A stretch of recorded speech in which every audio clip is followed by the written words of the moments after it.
Big boss Malayalam season 7 അങ്ങനെ ലൈവിൽ captaincy task വളരെ ഗംഭീരമായി തന്നെ നടന്നുകൊണ്ടിരിക്കുകയാണ്. ആര്യനും അതുപോലെ തന്നെ സാബുമാൻ അതുപോലെ തന്നെ അനുമോൾ ഇവർ 3 പേരുമാണല്ലോ ക്യാപ്റ്റൻസി ടാസ്ക് ചെയ്തുകൊണ്ടിരിക്കുന്നത്. അപ്പോൾ 3 പേര് മാക്സിമം നല്ല രീതിക്ക് തന്നെ ട്രൈ ചെയ്യുന്നുണ്ട്. ആര്യനാണെങ്കിൽ അനുമോളെ മാക്സിമം ഇറിറ്റേറ്റ് ചെയ്യാനൊക്കെ നോക്കുന്നുണ്ട്. അതിൻ്റെ ഇടയ്ക്ക് അനുമോൾക്കാണെങ്കിൽ വാഷ്റൂമിൽ പോകണം, ടോയ്ലറ്റിൽ പോകണം എന്നൊക്കെ പറയുമ്പോൾ ഇല്ല ഞങ്ങൾ സമ്മതിക്കില്ല, അങ്ങനെയെങ്കിൽ നീ ഈ ടാസ്ക് ക്വിറ്റ് ചെയ്തിട്ട് പൊക്കോളൂ എന്നിങ്ങനെ പറയുന്നുണ്ട്. പിന്നെ അതെല്ലാം സഹിച്ച് അവിടെ നിൽക്കുകയാണ്. 3 പേരും നല്ല രീതിക്ക് തന്നെ ടാസ്ക് കളിക്കുന്നുണ്ട്. അതിൽ ആര്യനാണ് കേട്ടോ അനുമോളെ ഭയങ്കരമായിട്ട് ഇറിറ്റേറ്റ് ചെയ്ത് ടാസ്കിൽ നിന്ന് പുറത്താക്കാനൊക്കെ നോക്കുന്നത്. ചെവിയുടെ അടുത്ത് എന്നിട്ട് സൗണ്ട് ഉണ്ടാക്കുന്നു, ഊതുന്നു.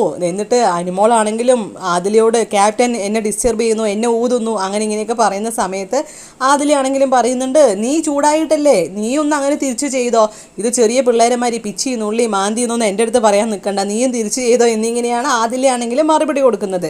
നല്ല രീതിക്ക് തന്നെ 3 പേരും ടാസ്ക് നല്ല രീതിക്ക് തന്നെ പെർഫോം ചെയ്യുന്നുണ്ട്. ആരും വിട്ടുകൊടുക്കുന്നില്ല.